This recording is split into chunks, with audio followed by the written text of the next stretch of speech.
तो hello guys, कैसे आप सब। आई होप सभी बच्चे जो होंगे अच्छे होंगे और अपनी जो प्रिपरेशन है बहुत ही अच्छे तरीके से कर रहे होंगे। तो जैसा आप लोगों को पता है बच्चा, हम जो है लगातार जो है पैरामेडिकल एस्पिरेंट्स के लिए लगातार जो है क्वेश्चंस की सीरीज़ जो है आप लोगों के लिए लेकर आ रहा हूँ मैं, ठीक ना। और आज भी उसी तरीके से क्वेश्चंस की सीरीज़ है। ये जो है बायोलॉजी के क्वेश्चन की सीरीज़ है, ठीक ना। बायोलॉजी की बाइलैंग्वेल प्रश्न है, आप लोगों को किसी प्रकार की कोई परेशानी लेने की ज़रूरत नहीं है, ठीक ना। और आप लोगों को मैं ये भी बता दूं, इस प्रश्न का अगर आप लोगों को पीडीएफ चाहिए, इस प्रश्न का अगर आप लोगों को पीडीएफ चाहिए तो हमारा टेलीग्राम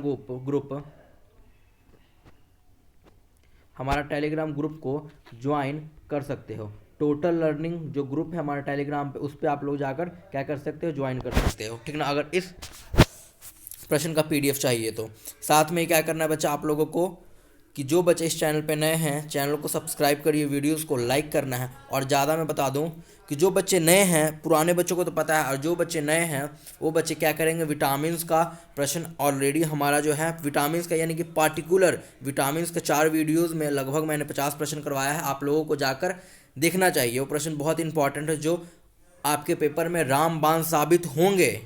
हो नहीं सकते हैं, होंगे, ये कन्फर्म है कि होंगे। साइनोनियम की प्रैक्टिस चल रही है, केमिस्ट्री की वीडियो जो है बच्चा वो भी मिलेगी, ठीक ना। और ऑलरेडी ज्योग्राफी की भी प्रैक्टिस चल रही है, ठीक ना। तो चलिए इसी के साथ जो है पहला प्रश्न शुरू करते हैं। पहला प्रश्न क्या कहता है, what is the length of an elementary kanal is. मनुष्य की आहार नाल की लंबाई कितनी होती है। आहार नाल समझते हो ना, ये जो होती है ना मुंह से जो निकलती है, मुंह से जब शुरू होती है और जब पूरा डाइजेस्टिव सिस्टम में पूरा मर कते हुए हमारा स्मॉल इंटेस्टाइन तक जाता है। ये रफली स्केच है, बहुत ही रफली है, ठीक ना। उसी को क्या कहा जाता है, एलिमेंट्री कनाल कहा जाता है, ठीक ना। तो यही पूछ रहा है कि मनुष्य की एलिमेंट्री कनाल की जो लेंथ होती है, लंबाई होती है, वो कितनी है। पहला ऑप्शन है 5 मीटर, दूसरा ऑप्शन है 9 मीटर, तीसरा ऑप्शन है 7.5 मीटर 5 सेंटीमीटर, और चौथा ऑप्शन है 7.5 मीटर। इसमें से राइट ऑप्शन कौन सा होगा। जो बच्चे नए हैं वो बच्चों को बता दो बच्चा, हम जो है प्रैक्टिस किस प्रकार से करते हैं। क्वेश्चन को आप लोगों को पढ़ना है और कमेंट में आंसर देना है, और हर एक बच्चे का मैं कमेंट देखता हूं और रिस्पॉन्ड करता हूं, ये आप लोगों को पता है, ठीक ना। हर एक बच्चे का मैं कमेंट देखता हूं और मुझे बहुत ही खुशी मिलती है कि ठीक है, बहुत ही अच्छे तरीके से और बहुत ही एक अच्छे तरीके से जो है बहुत ही मैनर के वे में बच्चे जो है पढ़ रहे हैं, ठीक ना। तो इसी तरीके से करिए, आप लोग बिल्कुल सक्सेसफुल होइएगा अपने एग्ज़ाम में, ठीक ना। और मैं 100% कह रहा हूँ, अगर 10 प्रश्न आ रहा है ना तो 10 में से 10 प्रश्न यहीं से आएगा। जो मैं पढ़ा रहा हूँ उसके बाहर एक प्रश्न भी नहीं जाएगा, ठीक ना। तो चलिए, इसका जो राइट आंसर हो जाएगा बच्चा, ये हो जाएगा 9 मीटर। इसका जो राइट आंसर हो जाएगा 9 मीटर। जो हमारी एलिमेंट्री कनाल की जो लंबाई होती है बच्चा, वो कितनी होती है, 9 मीटर। आप लोगों को याद रखना है, ठीक ना, आप लोगों को याद रखना है। लाइट बच्चा चली गई है, कोई प्रॉब्लम नहीं है, ठीक ना। हम लोगों को क्या करना है, क्वेश्चंस पढ़ना है, ठीक ना। लाइट जो है चली गई, आप आई होप आप लोगों को दिख रहा होगा, मैं नहीं दिख रहा हूँगा, ठीक ना। तो सेकंड प्रश्न पढ़िए जरा। सेकंड प्रश्न क्या कहता है, in human elementary kanal start from dash and ends in dash. कह रहा है कि मनुष्य जो है, मनुष्य में आहार नाल में शुरू होता है। 1 सेकंड बच्चे, 2 मिनट, ठीक है। दोबारा मैं आप लोगों के लिए पढ़ देता हूँ। क्या है, मनुष्य में आहार नाल में शुरू होता है, यानी कि कहाँ से शुरू होता है। मनुष्य में आहार नाल का मैं हिंदी करके बताता हूँ आप लोगों को। मनुष्य में आहार नाल कहाँ से शुरू होता है और एनस से ख़त्म होता है। तो मनुष्य में आहार नाल कहाँ से होता है, मुंह से होता है। ये जो मैंने आप लोगों को डायग्राम बनाया था कि ये जो है बच्चा, ये जो है मुंह से शुरू होता है और इस प्रकार से नीचे जाता है, ठीक ना। और एस्टोफेगस में बढ़ जाता है, यहाँ पर 2 में, ठीक ना। एक एस्टोफेगस हो जाता है, दूसरा क्या होता है, ट्रैकर हो जाता है, ठीक ना। फूड पाइप को एस्टोफेगस कहा जाता है और विंड पाइप को ट्रैकर कहा जाता है, टेक्निकल नेम है इसका, ठीक ना। तो कहाँ से शुरू होता है, तो आप लोगों को क्या देना है आंसर। आप लोगों को इसका जो राइट आंसर हो जाएगा वो माउथ हो जाएगा। इसका राइट आंसर क्या हो जाएगा, माउथ। इसका राइट आंसर क्या हो जाएगा, माउथ। एलिमेंट्री कनाल की शुरुआत बच्चा माउथ से होती है, मुख से होती है, ठीक ना। चलिए आगे बढ़ते हैं। प्रश्न नंबर तीसरा क्या कहता है कि part of elementary kanal in humans. मनुष्य में आहार नाल का भाग है। Parts of elementary kanal in humans, यानी कि मनुष्य में आहार नाल का भाग है। मनुष्य में कौन सा आहार नाल का भाग है, या बक्कल कैविटी हमारा आहार नाल यानी कि एलिमेंट्री कनाल का भाग है, या ओस्टोफेगस यानी कि ग्रास नली जिसे कहा जाता है वो है, या तीसरा स्टोमक है, या चौथा ऑप्शन दिया है इन्होंने ऑल ऑफ दिस, यानी कि सब है। इसका राइट आंसर क्या होगा? सभी बच्चे कमेंट में बताएंगे इसका राइट आंसर क्या होगा। और हर एक बच्चा फीडबैक देगा वीडियोस पे कि आप लोगों को वीडियोस कैसी लगी, ठीक ना, हमारा जो मेहनत है वो कैसा लग रहा है, और आपकी इम्प्रूवमेंट हो रही है कि नहीं। जब प्रश्न आप लोग करते हो तो इम्प्रूवमेंट हो रही है कि नहीं, ठीक ना। तो इसका राइट आंसर हो जाएगा बच्चा all of this. All of this यानी कि सभी उत्तर जो है सही है। क्यों? क्योंकि एलिमेंट्री कनाल जो होता है बच्चा, उसका भाग बक्कल कैविटी यानी मुख गुहा भी हो जाता है। जब मुंह खोलते हो ना, मुंह खोलते हो तो जो दिखती है उसी को कहा जाता है। जब मुंह खोलते हो तो एक दिखता है ना, एक गुफा टाइप, मुंह खोलते हो तो एक गुफा टाइप दिखता है ना, उसी को कहा जाता है क्या? मुख गुहा। उसी को क्या कहा जाता है बच्चा? मुख गुहा कहा जाता है, ठीक ना। उसी को क्या कहा जाता है? मुख गुहा, ठीक ना। चलिए आगे बढ़ते हैं। चौथा प्रश्न क्या कह रहा है? Which of the following is not present in our buccal cavity. कह रहा है कि निम्नलिखित में से कौन हमारे मुख गुहा में प्रेजेंट नहीं रहता है। क्या होगा? जब मुंह खोलते हो तो कौन कौन सा चीज़ आप लोगों को दिखता है और कौन कौन सा चीज़ नहीं दिखता है? टंग दिखता है, तो ये आंसर नहीं होगा। क्यों? क्योंकि उन्होंने क्या कहा है? मुख गुहा का भाग नहीं है। कौन सा? तुथ भी नहीं होगा, क्योंकि तुथ जब मुंह खोलते हो दिखता है। ये जो है गस्टेटरी रिसेप्टर्स जो है वो भी है, ये भी नहीं होगा, ठीक है। एपिग्लोटिस जो इसका राइट आंसर होगा, ठीक ना, ये नहीं दिखता। इसका राइट आंसर क्या हो जाएगा बच्चा? इसका राइट आंसर डी हो जाएगा, ठीक ना। इसका राइट आंसर क्या हो जाएगा? डी हो जाएगा। हर एक बच्चा क्या करेगा, क्या करेगा? आप लोग आज का HW क्या है आप लोगों का? दो चीज़ है। हाँ, आप लोगों को दिख ही गया होगा। आप लोगों को ये दोनों जो वर्ड है ना, ये दोनों जो टेक्निकल वर्ड्स हैं, इसके बारे में पता करना है। क्या करना है? इसके बारे में जानकारी इकट्ठी करनी है आप लोगों को। ये वाला डी ऑप्शन और सी ऑप्शन दोनों में, ठीक ना, कि ये वाला जो चीज़ है एपिग्लोटिस है बच्चा, वो पाया कहाँ जाता है? एपिग्लोटिस बच्चा कहाँ पाया जाता है? और गस्टेटरी रिसेप्टर जो है वो कहाँ पाया जाता है, ठीक ना। ऑप्शन इसका डी सही होगा। आप लोग खुद ढूंढिएगा, जिंदगी में कभी नहीं भूलिएगा, ठीक ना। मैं बता दिया हूँ तो आज ना कल भूलोगे, ठीक ना, क्योंकि अपने द्वारा किया गया काम जो है बच्चा कभी नहीं भूलता है, ठीक ना। ये बात को ध्यान रखिएगा आप सब। तो अगला प्रश्न कहते हैं, इस प्रक्रिया को क्या कहते हैं जिसमें बड़े बड़े जटिल कार्बनिक अणु की सहायता से छोटे छोटे अणु में टूटते हैं? यानी कि a process of breaking of large and complex organic molecule into small molecule is known as. Simple सा प्रश्न मैं आप लोगों को समझाता हूँ। कह रहा है कि उस प्रक्रिया को क्या कहा जाता है जिसमें बड़े बड़े जो जटिल यानी कि कम्प्लेक्स मॉलिक्यूल्स होते हैं उसको छोटे छोटे अणुओं में तोड़ा जाता है। जैसे आप भोजन को ग्रहण करते हो तो वो कौन सा भोजन ग्रहण करते हो? कॉम्प्लेक्स फूड ग्रहण करते हो। उसको क्या किया जाता है? एंजाइम्स के द्वारा छोटे छोटे पार्ट्स में तोड़ा जाता है। तो उस तोड़ने की प्रक्रिया को या उस तोड़ने के प्रोसेस को क्या कहा जाता है? तो सभी बच्चे क्या आंसर देंगे बच्चा? डाइजेशन। उसी को तो पाचन कहा जाता है बच्चा। जब भोजन ग्रहण करते हो तो रोटी दाल चावल जो ग्रहण करते हो वो एक कॉम्प्लेक्स फूड है, ठीक ना। उसको जो तोड़ता है वो एंजाइम्स के द्वारा तोड़ा जाता है। जैसे यहाँ पर लिखा गया है, कहाँ लिखा गया है? एंजाइम है, एंजाइम यहाँ पर नहीं उपस्थित है, प्रश्न में एंजाइम नहीं है, ठीक ना। पर मैं आप लोगों को बता दूं बच्चा, जब टूटता है ना तो एंजाइम्स के द्वारा टूटता है। आप लोगों को पता ही स्टोमक में कई एंजाइम्स होते हैं, रेनिन होता है, पेप्सिन होता है। ये सब जो एंजाइम है भोजन को क्या करते हैं? पचाने में सहायता करते हैं। चलिए आगे पढ़िए। 6 प्रश्न क्या कह रहा है? कह रहा है which of the following is are the part of human digestive system. यानी कि निम्नलिखित में से कौन मनुष्य के पाचन तंत्र का भाग है? मनुष्य के पाचन तंत्र का कौन सा भाग है बच्चा? मनुष्य के पाचन तंत्र का कौन सा भाग है? डाइजेस्टिव सिस्टम का कौन सा भाग है? Option A alimentary canal, option B heart है, ऑप्शन सी डाइजेस्टिव सिस्टम है और सॉरी डाइजेस्टिव ग्लैंड है, यानी कि पाचन क्या है बच्चा? पाचन ग्रंथियां। और ऑप्शन डी जो है वो क्या कह रहा है?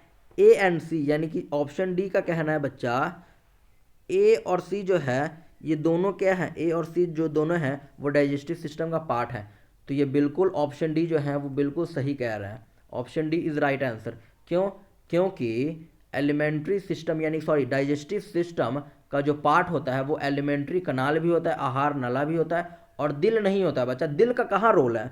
भोजन जब पचता है तो उसमें दिल का रोल है। भोजन जब पचता है दिल में थोड़ा जाता है, दिल हमारा ऊपर हुआ यहाँ पर, ठीक ना। जब भोजन पचता है या भोजन के पाचन में दिल का कोई रोल नहीं है, तो ये डाइजेस्टिव सिस्टम का पार्ट नहीं होगा। यही पूछा है ना कि कौन सा पार्ट होगा, तो एक एलिमेंट्री कनाल होगा और डाइजेस्टिव ग्लैंड होगा। तो ये दोनों ऑप्शन किस में है, सी, यानी कि ए एंड सी ऑप्शन सही है। यानी कि इसका जो राइट आंसर हो जाएगा क्या हो जाएगा, डी।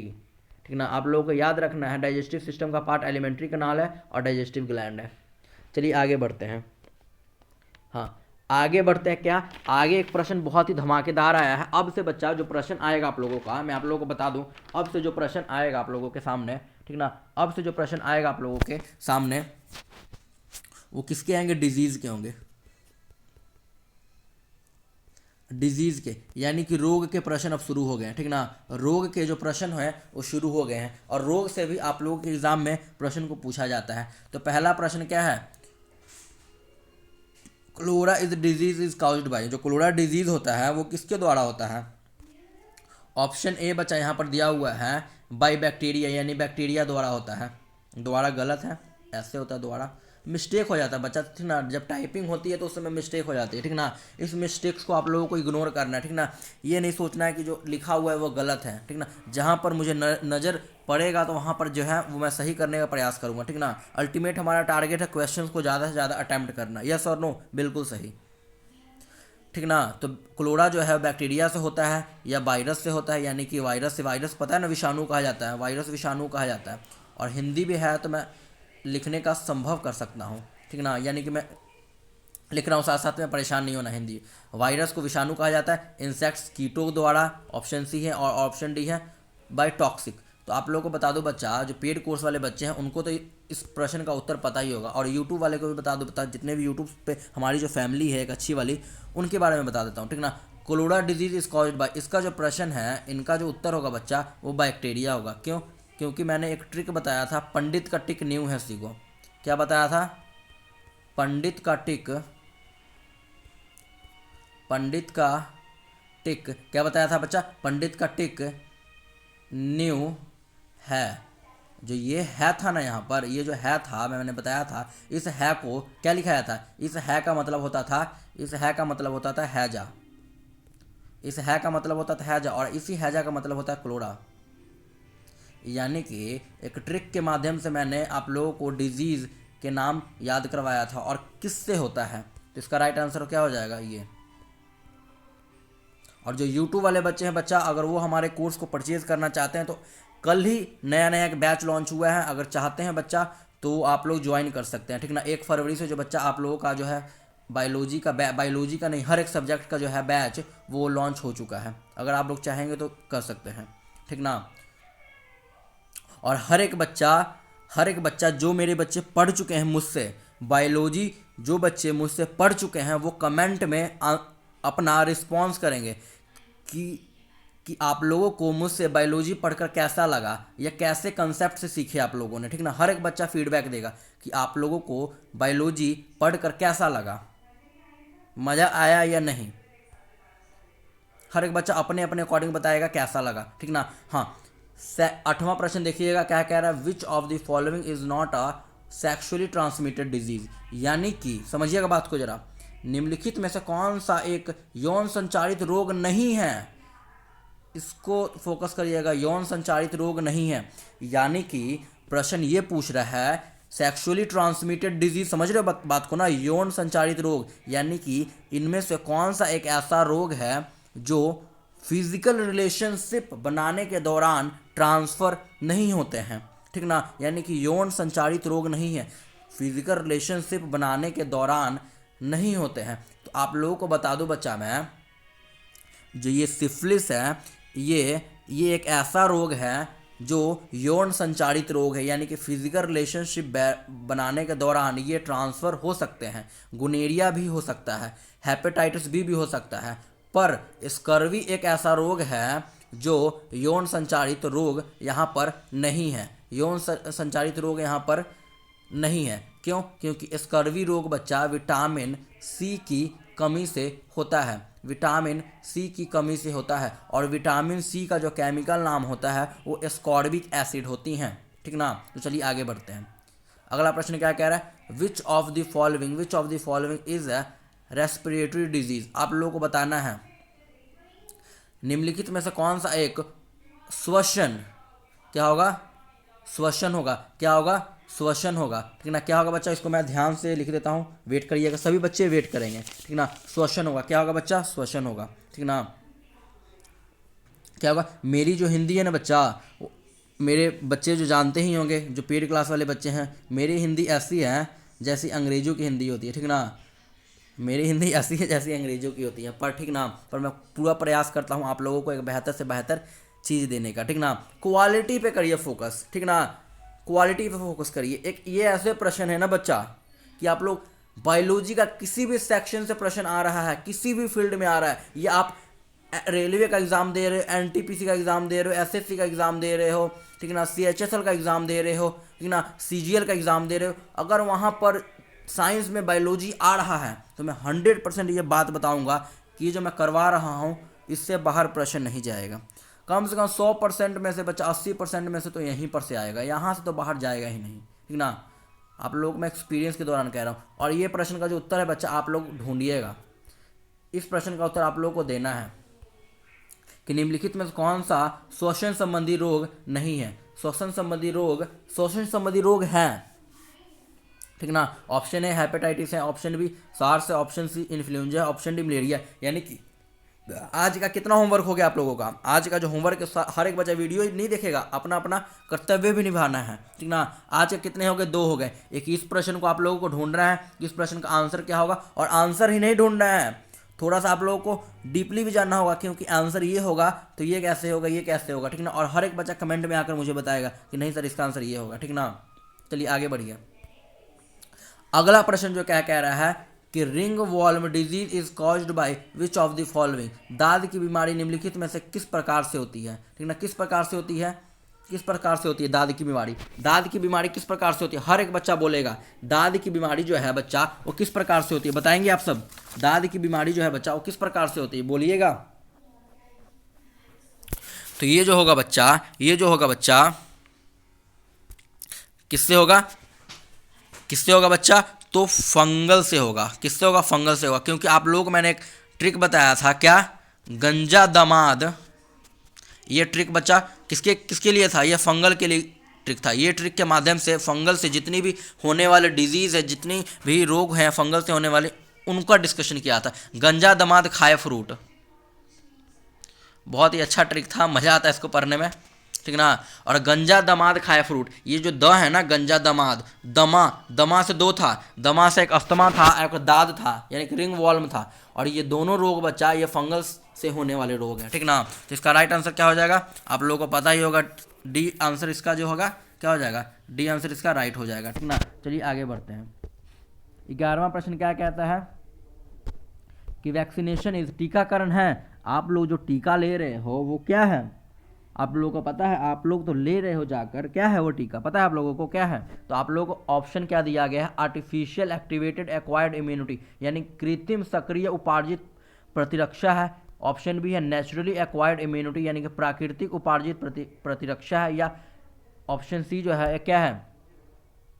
इंट्यूटिव पैसिव इम्यूनिटी है, यानी कि सहज निष्क्रिय प्रतिरक्षा है। या ऑप्शन डी जो है आर्टिफिशियल इनएक्टिवेटेड एक्वायर्ड इम्यूनिटी। आप लोगों को बता दूं बच्चा, जो आप लोग वैक्सीनेशन करवा रहे हो, ले रहे हो, उससे कोरोना वगैरह कुछ नहीं भागने वाला। ठीक ना। ये बात आपने दिमाग में बसा लो। ये जो आप लोग वैक्सीनेशन, जो टीका ले रहे हो, वो आपकी इम्यूनिटी को मजबूत कर रहा है। ठीक ना। आर्टिफिशियली रूप से, जो समझना होगा मेरी बातों को समझ कर और टिक लगा देगा आंसर को, जो मैं बोलने जा रहा हूँ उसको सुनकर टिक लगा देगा।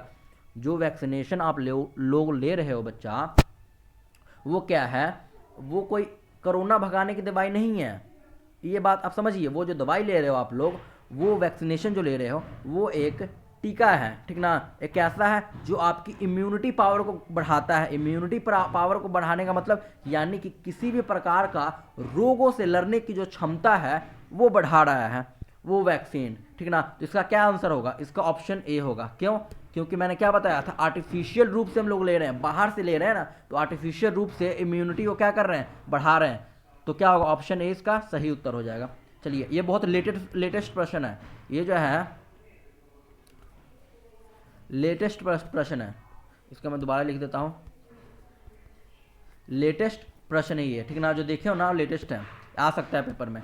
Malaria disease is caused bye, malaria किससे होता है आप लोग बताइएगा। मलेरिया जो है बच्चा वो किससे होता है, malaria disease is caused bye किससे होता है मलेरिया, बताइएगा। तो क्या होगा इसका राइट आंसर, इसका राइट आंसर बच्चा हो जाएगा, आप लोगों को कमेंट में उत्तर दे रहा है, हर एक बच्चा कमेंट में उत्तर देगा। इसका जो राइट आंसर हो जाएगा बच्चा प्रोटोजोआ होगा। क्यों, क्योंकि इसको भी मैंने एक ट्रिक के माध्यम से याद करवाया था। जितने भी प्रोटोजोआ से होने वाले रोग हैं उनको मैंने एक ट्रिक के माध्यम से याद करवाया था। किस ट्रिक के माध्यम से याद करवाया था, पापा काम पे फ्रीज होते हैं, पापा काम पे फ्रीज होते हैं, क्या करवाया था, पापा काम, ये सब जो ट्रिक्स हैं बच्चा उसका डिस्कशन पेड कोर्स में किया गया है। इसलिए कोई बच्चा ये नहीं कहेगा, खास करके मेरे पेड कोर्स वाले तो नहीं कहेंगे कि सर आपने डिस्कशन नहीं किया है, सोते हैं, ठीक ना। पापा काम पे फ्रीज होते हैं, पापा काम पे फ्रीज होते हैं, ये जो म है, म जो है यहाँ पर, इसी का मतलब क्या था यहाँ पर, इसी को क्या कहा था मैंने, मलेरिया। तो इस हिसाब से आंसर इसका क्या हो जाएगा, प्रोटोजोआ से होने वाला रोग है, मलेरिया प्रोटोजोआ से होने वाला रोग है। चलिए आगे बढ़िए, क्या कह रहा है ऑप्शन, प्रश्न नंबर 13वां पढ़िए, क्या कह रहा है, the cause of pneumonia is, pneumonia का कारण है, निमोनिया का कौन कारण है, बैक्टीरिया है कि आप लोगों का फंगस है, ऑप्शन बी फंगस है, ऑप्शन सी वायरस है, ऑप्शन डी क्या है, प्रोटोजोआ, ठीक ना। तो क्या है, क्या आप लोगों को बताना है निमोनिया क्या है, क्या है निमोनिया, इसका क्या हो जाएगा उत्तर, इसका जो उत्तर हो जाएगा बच्चा वो क्या हो जाएगा, बैक्टीरिया होगा। इसका उत्तर क्या हो जाएगा, जो निमोनिया बीमारी है वो बैक्टीरिया से होने वाला रोग है। क्यों, क्योंकि मैंने आप लोगों को बताया था निमोनिया यानी कि बैक्टीरिया से होने वाला हर एक, यानी कि वायरस से होने वाला रोग का एक ट्रिक लिखाया था, बैक्टीरिया से लिखवाया था, प्रोटोजोआ से लिखवाया था, फंगस, यानी कि इन चारों चीज़ों को मैंने कवर किया था एक ट्रिक से, ठीक ना। यानी कि वो 4 ट्रिक होगा, याद अगर कर लिया आप लोगों ने, ठीक ना, तो क्या हो जाएगा, जितने भी डिजीज़ हैं वो आपके मुट्ठी में होंगी, समझ रहे हो, जितने भी डिजीज होंगे वो झट से बता दो कि ये डिजीज प्रोटोजोआ से होता है, ये डिजीज फंगस से होता है, ये डिजीज इससे होता है, ये डिजीज इससे होता है, ठीक ना। इसका जो डिजीज था बैक्टीरिया से होने वाला जो बीमारी था उसका जो ट्रिक था वो क्या था, पंडित का टिक न्यू है सीगो, मैंने लिखवाया था पंडित का टिक न्यू है सीगो, ठीक ना, पंडित का टिक न्यू है सीगो, यही जो टिक न्यू है, इसी न्यू से क्या था, निमोनिया, इसी न्यू से क्या था, निमोनिया। तो चलिए आगे बढ़ते हैं, तो इसका राइट आंसर क्या हो जाएगा, जो निमोनिया है वो बच्चा बैक्टीरिया से होने वाली बीमारी है। भूलेंगे नहीं सब, यही प्रश्न आएगा पेपर में, भूलोगे तो हो जाएगा काम खराब। आगे पढ़िए, कह रहा है which of the following disease is genetic disease, genetic disease समझ रहे हो ना, हिंदी में पढ़ देता हूँ, निम्नलिखित में से कौन सी अनुवांशिक रोग है, अनुवांशिक रोग का मतलब होता है पीढ़ी दर पीढ़ी ट्रांसफर होना, यानी कि अगर वो रोग, अगर मान लो आपके दादाजी को है तो वो रोग आपके पिताश्री में भी आया होगा, अगर पिताश्री को वो रोग है तो आप में भी वो रोग होगा, यानी कि पीढ़ी दर पीढ़ी रोग चलता है। अनुवांशिक रोग उसी को कहा जाता है, एक पीढ़ी से दूसरी पीढ़ी में रोग जो चलता है, जो जाता है, जो ट्रांसफर होता है, उसी को कहा जाता है अनुवांशिक रोग। वही रोग पूछ रहा है कि इसमें से कौन सा जो है अनुवांशिक रोग है। पहला हेमोफीलिया, ऑप्शन ए हेमोफीलिया है, ऑप्शन बी ट्यूबरक्लोसिस है, ऑप्शन सी कैंसर है, ऑप्शन डी डिसेंट्री है यानी कि पेचिस है। सभी बच्चे कमेंट में उत्तर देंगे, तो इसका जो राइट उत्तर हो जाएगा बच्चा क्या हो जाएगा, इसका जो राइट उत्तर हो जाएगा वो क्या हो जाएगा, हेमोफीलिया, इसका राइट उत्तर हो जाएगा हेमोफीलिया। अब पूछेंगे हेमोफीलिया क्या होता है, तो हेमोफीलिया के दौरान सभी बच्चे ध्यान से सुनेंगे, हेमोफीलिया में क्या होता है बच्चा, आप लोगों को कि रक्त का थक्का नहीं जम पाता है, ठीक ना, रक्त का जो है बच्चा थक्का नहीं जम पाता है। यानी कि थक्का ना जमने का क्या मतलब है, यानी कि अगर आपके शरीर पे किसी प्रकार का अगर कोई कट लग जाता है तो वो जो है वो खून जमेगा नहीं, वो लगातार बहते रहेगा बहते रहेगा, क्योंकि जमने का टाइम कितना है, ब्लड क्लॉटिंग टाइम कितना है, 2 से 4 मिनट। अगर किसी मनुष्य का कट लगा है, यानी कि कोई कटा हुआ है, मान लो ब्लेड से कट गया, ठीक ना, तो अगर 2 से 4 मिनट में खून रुक गया, क्योंकि ब्लड क्लॉटिंग ये भी टाइम पूछा जाता है कि ब्लड क्लॉटिंग का टाइम कितना है, तो 2 से 4 मिनट होता है, ये भी प्रश्न बनाया गया एग्जाम्स में। और एक बात सुनिए, और जो है मैं क्या बोल रहा था कि प्रश्न क्या था, हाँ हेमोफीलिया के बारे में बता रहा था।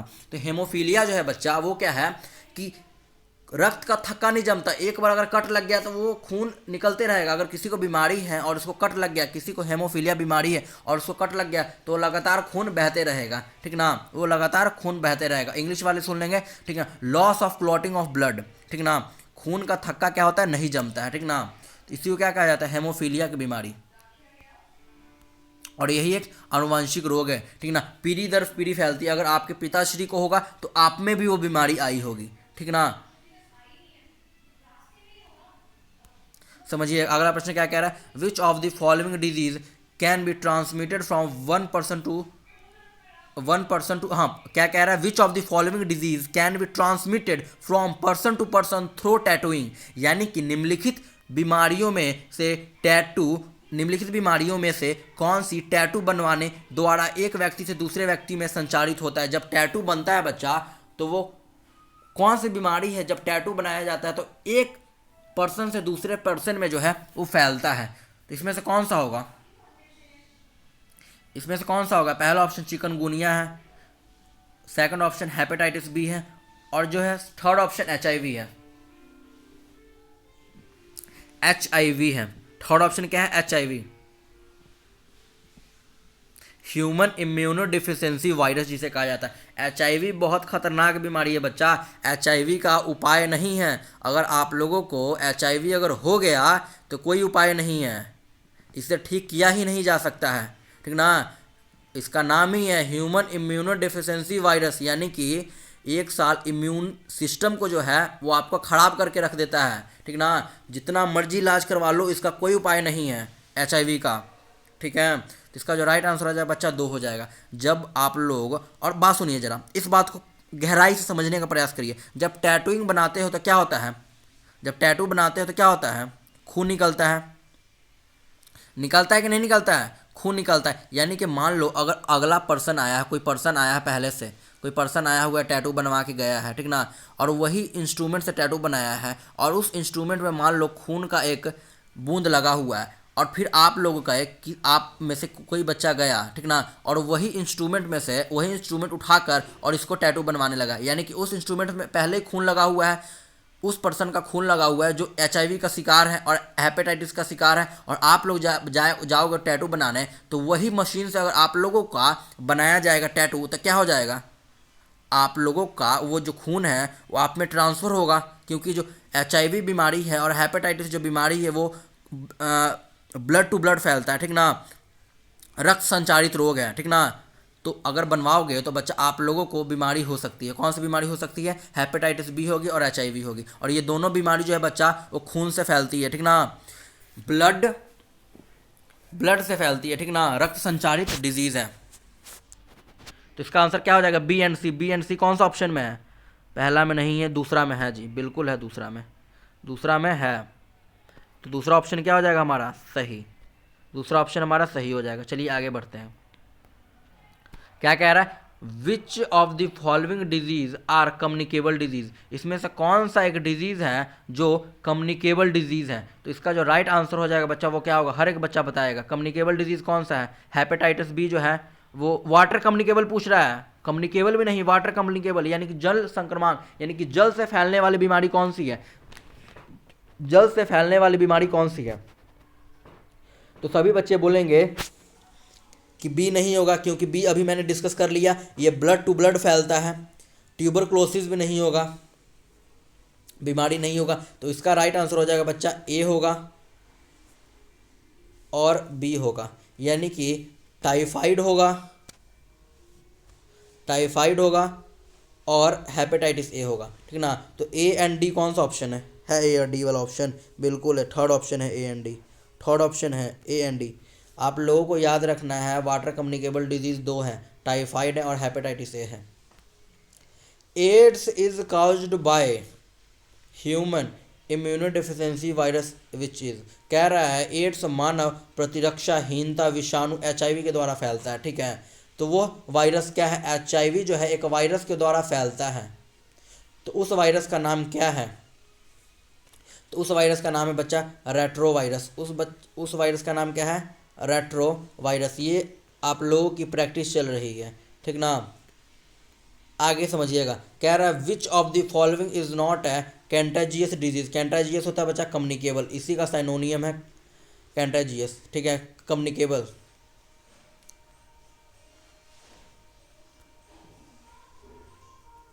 क्या हो जाएगा, कम्युनिकेबल, ठीक ना। तो क्या पूछ रहा है कि निम्नलिखित में से कौन सी संक्रामक बीमारी है, तो कौन सा होगा संक्रामक बीमारी, एड्स होगा, छोटी माता होगा, मम्स होगा या हर्पिस होगा? कौन सा होगा?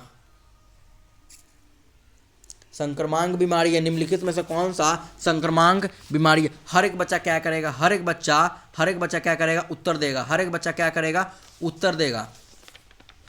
हर एक बच्चा उत्तर देगा। उत्तर दिए बिना तो बच्चा कोई है ही नहीं, ठीक ना। कम्युनिकेबल डिजीज समझ रहे हो ना? तो कौन सा होगा? कौन सा होगा इसमें राइट उत्तर? निम्नलिखित में से कौन सी एक बीमारी जो है वो कम्युनिकेबल है, ठीक ना, कम्युनिकेबल डिजीज है? तो क्या होगा? क्या होगा? चलिए इस प्रश्न का उत्तर जो है मैं आप पर छोड़ता हूँ, क्योंकि हर एक बच्चों को इस प्रश्न का उत्तर पता होना चाहिए, ठीक ना, कि कम्युनिकेबल जो है, कंटाजियस कम्युनिकेबल डिजीज कौन सा है? एड्स है या छोटी माता है या मम्स है या हर्पिस है? कौन सा होगा, ठीक ना, कौन सा होगा? चलिए आगे बढ़ते हैं। क्या कह रहा है? बंकी top of banana disease is caused bye, यानी कि आज आप लोगों को 3 प्रश्न मैंने HW में दिया है और तीनों प्रश्न का उत्तर आप लोग देंगे, ठीक ना, पिछला प्रश्न का भी उत्तर देंगे। क्या कह रहा है? बंकी top of banana disease is caused bye, बंकी टॉप ऑफ बनाना बीमारी का कारण है कौन सा? जीवाणु, विषाणु, फंगस, प्रोटोजोआ। बंकी टॉप ऑफ बनाना कैसे होता है? तो आप लोगों का जो राइट आंसर हो जाएगा बच्चा, क्या हो जाएगा? विषाणु से फैलने वाला। ये केले में रोग पाया जाता है। जो बंकी टॉप ऑफ बनाना है ना, ये केलों में पाया जाता है। कौन सा हो जाएगा? कौन सा होगा? कौन सा होगा बच्चा? ये हो जाएगा, ये विषाणु। क्या हो जाएगा? विषाणु। चलिए आगे बढ़ते हैं। हाँ, निम्नलिखित में से किससे पचने की आवश्यकता होती है? निम्नलिखित में से किसे पचने की आवश्यकता होती है? कार्बोहाइड्रेट को होती है, प्रोटीन को होती है, या वसा को होती है, या सब को होती है? तो इसका जो राइट आंसर हो जाएगा बच्चा, सभी का। आप लोग एक बात को ध्यान रखिएगा, पचने की, देखो पोषक तत्व जो होते हैं ना बच्चा, उसको कुछ पोषक तत्व को पचने की आवश्यकता होती है और कुछ पोषक तत्व को डाइजेस्ट होने की आवश्यकता नहीं होती है। जिस पोषक तत्व को डाइजेस्ट होने की आवश्यकता होती है वो है कार्बोहाइड्रेट, प्रोटीन और फैट, और जिस पोषक तत्व को पचने की आवश्यकता नहीं होती है वो है कौन? वो है वाटर। वो क्या हो सकता है? वो क्या हो सकता है? वो एक वाटर हो सकता है, ठीक ना, विटामिन हो सकते हैं, मिनरल्स हो सकते हैं, ठीक ना, विटामिन हो सकते हैं, मिनरल्स हो सकते हैं, वाटर हो सकते हैं, ठीक ना। तो बच्चा आज के लिए बच्चा इतना ही रखते हैं, ठीक ना। जो बच्चे इस चैनल पे नए हैं, चैनल को लाइक, वीडियोस को लाइक करना है और चैनल को सब्सक्राइब करना है। चैनल को सब्सक्राइब करना है, सब्सक्राइब किए बिना बच्चा नहीं जाना, क्योंकि हमारा अल्टीमेट टारगेट है 1K का, और 1K होगा बच्चा, धमाकेदार एंट्री होगी अपनी लाइव क्लासेस में, और back to back live classes चलेंगी। बायोलॉजी की चलेंगी, केमिस्ट्री की चलेंगी, हिस्ट्री की चलेंगी। हिस्ट्री में जो है ना, यानी कि 20 क्वेश्चन से 25 क्वेश्चन जो आएगा, जो आपको पैरामेडिकल के एग्जाम में 100 प्रश्न 100 नंबर दिलाएगा। जीके जो है आपके पैरामेडिकल के एग्जाम में 100 नंबर दिलाएगा, उसको भी फोड़ कर रख देंगे हम, ठीक ना। तो हमारी जो टोटल लर्निंग की फैमिली है वो धमाका मचाने वाली है बच्चा यूट्यूब पर। आप लोगों का सपोर्ट चाहिए, बस करते रहिए। सभी बच्चे खुश रहेंगे, पढ़ते रहिए, एंड सभी बच्चों को जय हिंद बच्चे, ठीक है, जय हिंद।